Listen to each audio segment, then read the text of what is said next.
میں نے دیکھا ہے کہ دجلہ اور فرات کے درمیانی علاقے میں ہم نے جن مسلمانوں کو آباد کر کے انہیں اپنا غلام بنا رکھا تھا اور جنہیں ہم کیڑے مکوڑوں سے بڑھ کر کچھ نہیں سمجھتے تھے، وہی مدینہ والوں کا بازو بن گئے ہیں، اور ہمارا لشکر ان کے آگے بھاگا بھاگا پھر رہا ہے۔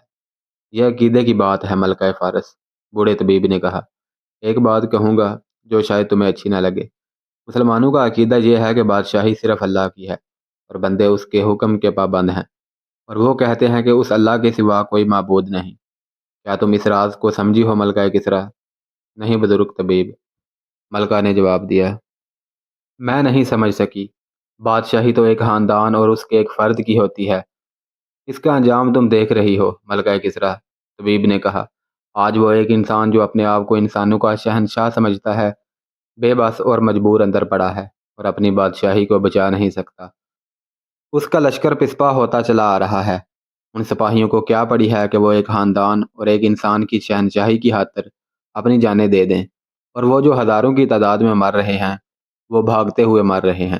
وہ جب دیکھتے ہیں کہ مال غنیمت تو ہے نہیں، پھر لڑیں کیوں؟ وہ تمہارے خزانے سے ماہانہ وصول کرنے کے لیے زندہ رہنا چاہتے ہیں، اور مسلمان کسی ایک انسان کے آگے جواب دہ نہیں۔ وہ اللہ کی خوشنودی کے لیے لڑتے ہیں اور اپنے امیر کا حکم مانتے ہیں۔ یہی وجہ ہے کہ وہ اتنی کم تعداد میں بھی طوفان کی طرح بڑے آ رہے ہیں۔ ملکہ فارس، عقیدہ اپنا اپنا اور مذہب اپنا اپنا ہوتا ہے۔ میں علم اور تجربے کی بات کرتا ہوں۔ جب ایک خاندان اور ایک انسان اپنے آپ کو شہنشاہ بنا لیتا ہے اور انسانوں کو انسان سمجھنا چھوڑ دیتا ہے، تو ایک دن آتا ہے کہ وہ اپنے ساتھ اپنی فوج کو بھی اور اپنی رعایا کو بھی تباہی کے گڑھے میں پھینک دیتا ہے۔ میں نہیں سمجھ سکتی، ملکہ نے کہا۔ میں سمجھنا نہیں چاہتی، میں صرف یہ چاہتی ہوں کہ کسریٰ صحت یاب ہو جائیں۔ کچھ کرو بزرگ طبیب، کچھ کرو۔ کچھ نہیں ہو سکتا ملکہ فارس، کچھ نہیں ہو سکتا۔ صرف یہ خبر لے آؤ کہ مسلمانوں کو فارس کی سرحد سے نکال دیا گیا ہے، یا خالد بن ولید کو زنجیروں میں باندھ کر کسریٰ کے دربار میں لے آؤ، تو کسریٰ اٹھ کھڑے ہوں گے۔ ایسی خبر کہاں سے لاؤں؟ ملکہ نے رنجیدہ اور شکست خوردہ لہجے میں کہا۔ مدینہ کے اس سالار کو کیسے زنجیروں میں باندھ کر لے آؤں؟ اگر میرے سالار شکست کھا کر زندہ آ جاتے تو میں ان کی ٹانگیں زمین میں گاڑ کر ان پر کتے چھوڑ دیتی۔ وہ سر جھکائے ہوئے چل پڑی۔ ایک گھوڑا سر پٹ دوڑتا آیا اور محل کے باہر رکا۔ ملکہ دوڑتی باہر گئی، بوڑھا طبیب بھی اس کے پیچھے گیا۔ وہ ایک کماندار تھا۔ گھوڑے سے کود کر وہ ملکہ کے سامنے دو زانو ہو گیا۔ اس کا منہ کھلا ہوا تھا، آنکھیں سفید ہو گئی تھیں، چہرے پر صرف تھکن ہی نہیں گھبراہٹ بھی تھی۔ کوئی اچھی خبر لائے ہو؟ ملکہ نے پوچھا، اور شاہانہ جلال سے بولی، اٹھو اور فوراً بتاؤ۔ کوئی اچھی خبر نہیں، کماندار نے ہانپتی ہوئی آواز سے کہا۔ مسلمانوں نے پورا لشکر کاٹ دیا ہے۔ انہوں نے ہمارے ہزاروں آدمیوں کو پکڑ کر دریائے حصیف کے کنارے اس طرح قتل کر دیا ہے کہ دریا میں خون چل پڑا ہے۔ دریا خشک تھا، مسلمانوں کے سالار نے اوپر سے دریا کا بند کھلوا دیا، تو بعد کلی خون کا دریا بن گیا۔ تم کیوں زندہ واپس آ گئے ہو؟ ملکہ نے غضبناک آواز میں پوچھا۔ کیا تم میرے ہاتھوں کٹنے کے لیے آئے ہو؟ میں اگلی جنگ لڑنے کے لیے زندہ آ گیا ہوں، کماندار نے جواب دیا۔ میں چھپ کر اپنے لشکر کے قیدیوں کے ساتھ جسموں سے الگ ہوتے دیکھتا رہا ہوں۔ خبردار، ملکہ نے حکم دیا، یہ خبر یہیں سے واپس لے جاؤ۔ شہنشاہ فارس یہی خبر سننے کے لیے زندہ ہے، ارد شیر کی آواز سنائی دی۔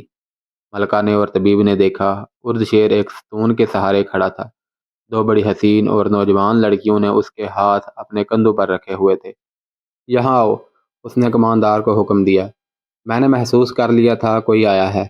کہو کیا خبر لائے ہو؟ کماندار نے ملکہ اور طبیب کی طرف دیکھا۔ ادھر دیکھو، ارد شیر نے گرج کر کہا۔ بولو۔ کماندار نے وہی خبر سنا دی جو وہ ملکہ کو سنا چکا تھا۔ کسریٰ ارد شیر آگے کو جھک گیا۔ دونوں لڑکیوں نے اسے سہارا دیا۔ ملکہ نے لپک کر اس کا سر اوپر اٹھایا۔ بوڑھے طبیب نے اس کی نبض پر انگلیاں رکھی۔ ملکہ نے طبیب کی طرف دیکھا۔ طبیب نے مایوسی سے سر ہلایا۔ فارس کسریٰ ارد شیر سے محروم ہو گیا ہے، طبیب نے کہا۔ محل میں ہڑبونگ مچ گئی۔ ارد شیر کی لاش اٹھا کر اس کمرے میں لے گئے جہاں اس نے کئی بار کہا تھا کہ عرب کے ان لٹیرے بدوؤں کو فارس کی سرحد میں قدم رکھنے کی جرت کیسے ہوئی ہے۔ اس نے اسی کمرے میں ولید کے بیٹے خالد اور حارثہ کے بیٹے مثنیٰ کو زندہ یا مردہ لانے کا حکم دیا تھا۔ اپنے حکم کی تعمیل سے پہلے ہی اس کے کمرے میں اس کی لاش پڑی تھی۔ وہ شکستوں کے صدمے سے ہی مر گیا تھا۔ ملکہ نے حکم دیا کہ لڑنے والے لشکر تک کسریٰ کی موت کی خبر نہ پہنچنے دی جائے۔ مسلمانوں کے پڑاؤ میں ایک گھوڑا سر پر دوڑتا داخل ہوا۔ اس کا سوار چلا رہا تھا، کہاں ہے ولید کا بیٹا؟ گھوڑ سوار بازو بلند کر کے لہراتا آ رہا تھا۔ باہر آ ابن ولید، حالت بڑی تیزی سے سامنے آئے۔ ابن ولید سوار کہتا آ رہا تھا، تجھ پر اللہ کی رحمت ہو، تیری دہشت نے ارد شیر کی جان لے لی ہے۔ کیا تو پاگل ہو گیا ہے ابن حارثہ؟ خالد نے آگے بڑھ کر کہا۔ سوار مثنہ بن حارثہ تھا۔ وہ گھوڑے سے کودا اور اتنے پرجوش طریقے سے حالت سے بغل گیر ہوا کہ حالت گرتے گرتے بچے۔ مدائن کے محل رو رہے ہیں، مثنہ نے خوشی سے بے قابو آواز میں کہا۔ ارد شیر کو مرے آج 4 دن ہو گئے ہیں۔ میرے 2 آدمی مدائن کے محل میں موجود تھے۔ وہاں حکم دیا گیا ہے کہ ارد شیر کی موت کی خبر اس کے لشکر کو نہ دی جائے۔ خالد نے اپنے دونوں ہاتھ آسمان کی طرف پھیلا دیے۔ میرے اللہ، انہوں نے کہا، میں تیرا شکر کس طرح ادا کروں؟ مجھے فتح کے تکبر اور غرور سے بچانا۔ خدائے ذوالجلال، سب تعریفیں تیرے لیے اور صرف تیرے لیے ہیں۔ خالد نے ہاتھ نیچے کر کے ادھر ادھر دیکھا اور بلند آواز سے کہا، اپنے تمام لشکر کو یہ مجدہ سنا دو کہ فارس کی وسیع و عریض شہنشاہی کا ستون گر پڑا ہے اور یہ اللہ کی دین ہے۔ سب سے کہہ دو کہ کسریٰ تمہاری دہشت کا شکار ہوا ہے۔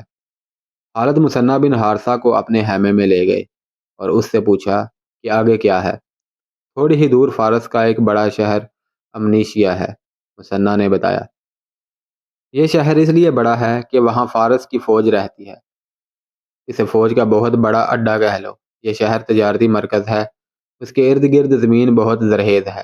تجارت، اناج اور باغوں کے پھلوں کی وجہ سے امنیشیا امیروں کا شہر کہلاتا ہے۔ شہر پناہ بہت مضبوط ہے۔ شہر کے دروازے مضبوط ہیں۔ قریب جاؤ گے تو دیوار کے اوپر سے تیروں کا مینہ برسے گا۔ ولید کے بیٹے، اس شہر کے لیے جانوں کی قربانی دینی پڑے گی۔ اگر تو نے یہ شہر لے لیا تو سمجھ لے کہ تو نے دشمن کی ایک موٹی رگ اپنے ہاتھ میں لے لی۔ کیا اب بھی وہاں فوج ہے؟ خالد نے پوچھا۔ اگر ہے تو کتنی ہوگی؟ اتنی نہیں ہوگی جتنی پہلے تھی، مثنہ نے جواب دیا۔ جہاں تک مجھے بتایا گیا ہے، پولیس کی لڑائی میں کچھ فوج وہاں سے بھی آئی تھی۔ دریائے فرات میں ایک چھوٹا دریا آ کر گرتا تھا، اسے دریائے باد کلی کہتے تھے۔ جہاں یہ دریا ملتے تھے وہاں شہر امنیشیا آباد تھا۔ حالت بڑی شدت سے محسوس کر رہے تھے کہ ان کا ہر اگلا قدم پچھلے قدم سے زیادہ دشوار ہوتا جا رہا ہے۔ تاہم انہوں نے حکم دیا کہ فوراً امنیشیا کی طرف کوچ کیا جائے۔ فوراً کوچ سے ان کا مقصد یہ تھا کہ آتش پرستوں کو سنبھلنے کا موقع نہ دیا جائے۔ وہ مئی ربیع الاول کے تیسرے ہفتے کا ابتدائی دن تھا جب خالد نے الیس سے کوچ کیا۔ مدینہ کے مجاہدین فتح و نصرت سے سرشار تھے۔ وہ علاقہ سرسبز اور زرخیز تھا۔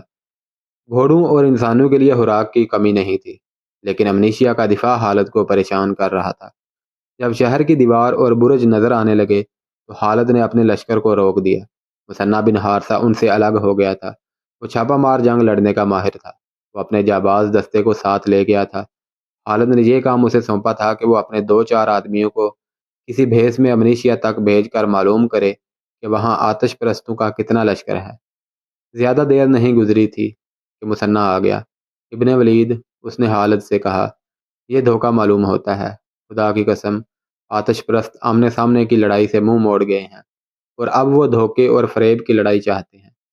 کیا تو یہ نہیں بتائے گا کہ تو نے کیا دیکھا ہے؟ خالد نے پوچھا۔ اور وہ کیسا دھوکہ ہے جو آتش پرست ہمیں دے رہے ہیں؟ شہر خالی ہے، مثنہ بن حارثہ نے کہا۔ دروازے کھلے ہوئے ہیں، برجوں میں اور دیواروں میں بھی کوئی نظر نہیں آتا۔ کیا تیرے آدمی شہر کے اندر گئے تھے؟ نہیں ابن ولید، مثنہ نے جواب دیا۔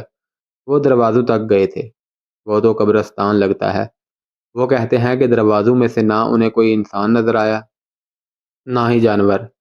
تو اسے دھوکہ یا جال نہیں سمجھتا ابن ولید؟ ہاں ابن حارثہ، خالد نے کہا، میں تیرے آدمیوں پر شک نہیں کروں گا کہ وہ جھوٹ بول رہے ہیں۔ اگر انہوں نے خواب نہیں دیکھا تو ہمیں احتیاط سے آگے جانا ہوگا۔ خدا کی قسم، وہ جھوٹ بولنے والوں میں سے نہیں، مثنہ نے کہا۔ ان کا ایمان اتنا کمزور ہوتا تو وہ ایرانیوں کے جبر و ستم سے بچنے کے لیے کبھی کے اپنا مذہب چھوڑ چکے ہوتے۔ اور سن ولید کے بیٹے، سب سے پہلے میرے آدمی شہر میں داخل ہوں گے۔ اگر یہ دھوکہ ہے، پھندا ہے، جال ہے، پہلے اس میں میرے آدمی جائیں گے تاکہ تیرا لشکر محفوظ رہے۔ خالد نے اپنے سالاروں کو بلایا اور انہیں بتایا کہ امنیشیا حالی پڑا ہے اور یہ دھوکہ ہوگا۔ دھوکہ یہی ہوگا کہ ہم اپنے لشکر کو شہر میں لے جائیں گے، خالد نے کہا۔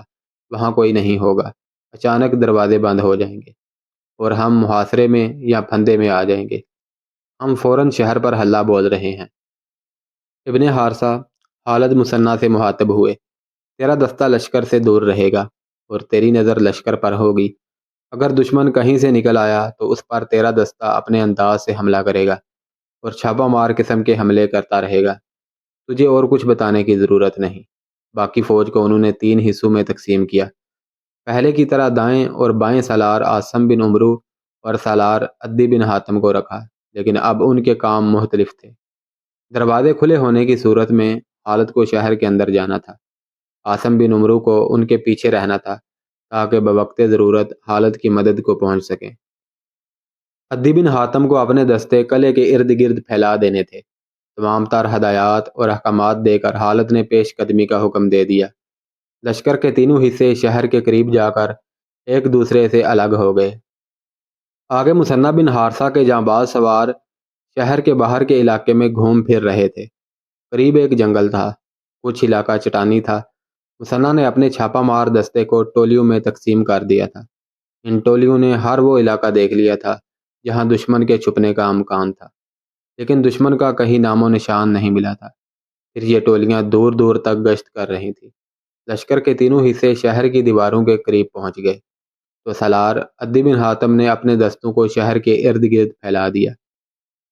خالد نے بڑے دروازے میں جا کر بلند آواز سے اعلان کرائے کہ شہر کے لوگ گھروں سے باہر آ جائیں۔ اگر لوگ باہر نہ آئے تو شہر کا کوئی مکان کھڑا نہ رہنے دیا جائے گا۔ آتش پرستو، زندہ رہنا ہے تو باہر آ جاؤ۔ اپنے سالاروں سے کہو بزدل نہ بنے۔ اس طرح کے اعلان ہوتے رہے مگر دروازے کے اندر سکوت طاری رہا۔ خالد نے نیام سے تلوار نکالی، بلند آواز سے کہا، میرے پیچھے آؤ، اور انہوں نے گھوڑے کو ایڑ لگا دی۔ فوج کے جو دستے ان کے ساتھ تھے وہ ان کے پیچھے شہر کے دروازے میں یوں داخل ہوئے جیسے کہ کسی نہر یا دریا کا بند ٹوٹ جاتا ہے۔ سب سے آگے سوار دستے تھے، اندر جا کر گھوڑے پھیل گئے۔ خالد نے حکم دیا کہ گھر گھر کی تلاشی لی جائے۔ خالد خود ایک اونچی جگہ پر کھڑے ہو گئے اور احکام دینے لگے۔ انہوں نے قاصد سے کہا کہ سالار عاصم بن عمرو کے پاس جائے اور اسے کہے کہ اپنے دستے اندر لے آؤ اور پیادہ تیر اندازوں کو شہر پناہ کی دیواروں پر پھیلا دو۔ دیکھتے ہی دیکھتے عاصم بن عمرو کے تیر انداز تمام دیوار پر پھیل گئے۔ وہ اندر بھی دیکھ رہے تھے اور باہر بھی۔ خالد دیوار کے اوپر گئے اور سارے شہر کے گرد گھوم آئے۔ شہر میں انہیں اپنے دستوں کے سوا اور کوئی بھی نظر نہیں آ رہا تھا۔ باہر عدی بن حاتم کے دستے تھے۔ خالد کی نظر جہاں تک کام کرتی تھی انہیں دشمن کے لشکر کا کوئی کھوج نہیں مل رہا تھا۔ انہیں گھوڑ سواروں کی 3 ٹولیاں دکھائی دیں۔ وہ مثنیٰ بن حارثہ کے سوار تھے۔ خالد نیچے آ گئے۔ انہیں بتایا گیا کہ ایک ضعیف العمر آدمی ایک مکان میں چارپائی پر پڑا اونگ رہا ہے۔ خالد اس مکان میں گئے۔ ایک بوڑھا جس کی آنکھیں آدھی کھلی تھیں اور منہ بھی کھلا ہوا تھا، چارپائی پر پڑا لاش لگ رہا تھا۔ اس کی آواز سرگوشی سے بلند نہیں تھی، وہ کچھ کہہ رہا تھا۔ خالد نے اپنے ایک محافظ سے کہا کہ وہ اس کے منہ سے کان لگا کر سنے۔ کیا تم وہی لوگ ہو جن کے ڈر سے شہر خالی ہو گیا ہے؟ بوڑھے نے پوچھا۔ ہم مسلمان ہیں، محافظ نے کہا۔ مدینہ کے مسلمان؟ بوڑھے نے پوچھا اور جواب کا انتظار کیے بغیر کہنے لگا، میں یہاں کا عیسائی ہوں، وہ مجھے مرنے کے لیے چھوڑ گئے ہیں۔ سب چلے گئے ہیں؟ کہاں چلے گئے ہیں؟ بھاگ گئے ہیں، بوڑھے نے کہا۔ سالار بھاگ جائے، فوج بھاگ جائے تو لوگ کیوں نہیں بھاگیں گے؟ کیا خالد بن ولید تمہارا سالار ہے؟ یہاں سب اسے جن اور دیو کہتے ہیں۔ ہاں ہاں، جس نے کسریٰ کی اتنی طاقتور فوج کو بھگا دیا ہے وہ انسان نہیں ہوگا۔ خالد نے اسے نہ بتایا کہ وہ جن اور دیو اس کے سامنے کھڑا ہے۔ انہوں نے حکم دیا کہ بوڑھے کے منہ میں دودھ ڈالا جائے۔ فوج کہاں گئی ہے؟ بوڑھے سے پوچھا گیا۔ آگے شہر ہیرا ہے، بوڑھے نے جواب دیا۔ عزادبہ وہاں کا حاکم ہے، شاید اس نے حکم دیا تھا کہ سب لوگ ہیرا آ جاؤ۔ ہمارے اس شہر کے جوان آدمی مدینہ والوں کے خلاف لڑنے گئے تھے، بہت سارے مارے گئے ہیں۔ وہ جو بچ کر آ گئے تھے وہ ہیرا چلے گئے تھے، پیچھے بوڑھے، عورتیں اور بچے رہ گئے تھے۔ یہاں کے سب لوگ خالد بن ولید سے ڈرتے ہیں۔ ہمارے بھاگ کر آنے والے جوانوں نے لوگوں کو اور زیادہ ڈرا دیا۔ وہ کہتے تھے کہ مسلمان خون کا دریا بہا دیتے ہیں اور وہ ادھر آ رہے ہیں۔ سب بھاگ گئے ہیں، میں نہیں بھاگ سکا، میں تو اٹھ بھی نہیں سکتا، وہ مجھے مرنے کے لیے چھوڑ گئے ہیں۔ تقریباً تمام مورخوں نے لکھا ہے کہ امنیشیا شہر اس حالت میں حالی تھا کہ لوگوں کے گھروں میں سامان اور قیمتی اشیاء ایسے پڑی تھیں جیسے ان مکانوں کے مکین ابھی ابھی کچھ دیر کے لیے باہر نکل گئے ہوں۔ لوگ اتنی عجلت میں بھاگے تھے کہ رقمیں اور سونا وغیرہ بھی پیچھے چھوڑ گئے تھے۔ خالد کے حکم سے تمام فوج کو شہر میں بلا لیا گیا اور انہیں مال غنیمت اکٹھا کرنے کی چھٹی دے دی گئی۔ یہ امیروں کا شہر تھا، گھروں میں قیمتی اشیاء اور کپڑوں کی افراد تھی۔ مسلمان بعض چیزوں کو دیکھ کر حیران ہوتے تھے، یہ چیزیں وہ اپنے ساتھ لے جانا چاہتے تھے۔ جب سامان ایک جگہ اکٹھا کیا گیا تو خالد نے دیکھا، آگ لگا دو اس سامان کو، خالد نے حکم دیا۔ یہ عیش و عشرت کا وہ سامان ہے جس نے اس قوم کو بزدل بنا دیا ہے۔ ان لوگوں کا انجام دیکھ لو، ان کے محل اور مکان دیکھ لو۔ خدا کی قسم، خدا جسے تباہ کرنا چاہتا ہے اسے عیش و عشرت میں ڈال دیتا ہے۔ ہمیں آگے جانا ہے، جلا دو اسے، اور سونا، ہیرے جواہرات اور رقمیں الگ جمع کر دو۔ تبری نے خاص طور پر لکھا ہے کہ خالد نے اس خیال سے قیمتی ظروف، ریشمی کپڑے اور امیر گھروں کا سامان جلا دینے کا حکم دیا تھا کہ مجاہدین جہاد سے منہ موڑ جائیں گے۔ تبری کے علاوہ دوسرے مورخوں نے بھی لکھا ہے کہ جو مال غنیمت اس شہر سے ملا اتنا کہیں سے بھی نہیں ملا تھا۔ خالد نے دستور کے مطابق اس کے 4 حصے فوج میں تقسیم کر دیے اور 5واں حصہ مدینہ میں خلیفۃ المسلمین ابو بکر صدیق رضی اللہ تعالیٰ عنہ کو بھیج دیا۔ محمد حسین ہیکل نے مختلف مورخوں کے حوالے سے لکھا ہے کہ مال غنیمت کا 5واں حصہ جو مدینہ کو بھیجا گیا اس کا امیر کارواں بنی عمل کا ایک شخص جندل تھا۔ فارسیوں کے خلاف پہلی تینوں جنگوں کے جنگی قیدیوں کو اسی قافلے کے ساتھ مدینہ کو بھیجا گیا۔ خلیفۃ المسلمین ابو بکر صدیق نے ان قیدیوں میں سے ایک خوبصورت لونڈی جندل کو بطور انعام دی۔ تبری نے لکھا ہے کہ خلیفۃ المسلمین نے مدینہ کے مسلمانوں کو مسجد میں بلایا اور انہیں حالت کی فتوحات کی تفصیلات سنائی۔ انہوں نے کہا، اے قریش، تمہارا شیر ایک اور شیر پر جھپٹ پڑا ہے اور اسے مار گرایا ہے۔ اب عورتیں خالد جیسا بیٹا پیدا کرنے سے قاصر ہیں۔ ولید کے بیٹے مثنہ بن حارثہ نے خالد سے کہا، آگے فارس کی شہنشاہی کا ایک اور بڑا شہر ہیرا ہے، اسے تو فارس کا ہیرا سمجھ لے، لیکن اسے لینا آسان نہیں ہوگا۔ ہاں، حارثہ کے بیٹے، خالد نے کہا، امنیشیا کی تمام فوج اور تمام عیسائی جوان ہیرا پہنچ گئے ہیں، وہ سب ہمارے مقابلے میں آئیں گے، انہیں مقابلے میں آنا چاہیے۔ مدائن کی کیا خبر ہے؟ آج ہی میرا ایک جاسوس واپس آیا ہے، مثنہ نے کہا، وہ بتاتا ہے کہ مدائن میں مایوسی پھیلی ہوئی ہے، کسریٰ کے محل میں ماتم ہو رہا ہے۔ اچھی خبر یہ ہے کہ وہاں سے اب فوج کا کوئی دستہ نہیں آئے گا۔ کیا یہ لوگ اب بھی نہیں سمجھے کہ تحت و تاج اور خزانے طاقت نہیں ہوتے کہ دشمن سے بچا لیں؟ خالد نے کہا، کیا یہ ہمارا فرض نہیں کہ ان لوگوں کو اللہ کے سچے رسول صلی اللہ علیہ وسلم کا پیغام دیں کہ طاقت اور ثروت صرف اللہ کے ہاتھ میں ہے اور اللہ ہی عبادت کے لائق ہے، جس کا کوئی شریک نہیں۔ ہاں ابن ولید، مثنہ نے کہا، یہ ہمارا فرض ہے کہ اللہ کا پیغام ان تک پہنچائیں، اس کے ساتھ ہی مجھے اس خطرے کو کچلنا ہے جو اسلام کو نقصان پہنچا سکتا ہے۔ خالد نے کہا، کفر کا سر کچلنا ہے۔ تاریخ اسلام کا یہ ابتدائی دور بڑا ہی نازک تھا۔ اس دور میں اسلام کی عسکری روایات کی بنیاد رکھنی تھی۔ خالد بن ولید کو احساس تھا کہ وہ اس خیال سے پیچھے ہٹ آئے کہ لشکر مسلسل لڑ لڑ کر تھک گیا ہے اور نفری بھی کم ہوتی جا رہی ہے اور وہ اپنے مستقر یعنی مدینہ سے بھی دور ہٹتے جا رہے ہیں، تو آنے والی نسلوں کے لیے یہی روایت بن جائے گی کہ جہاں رکاوٹ اور دشواری پیش آ گئی، سالار اپنی فوج کو واپس لے آئیں گے۔ خالد ایسی روایت قائم کرنا نہیں چاہتے تھے۔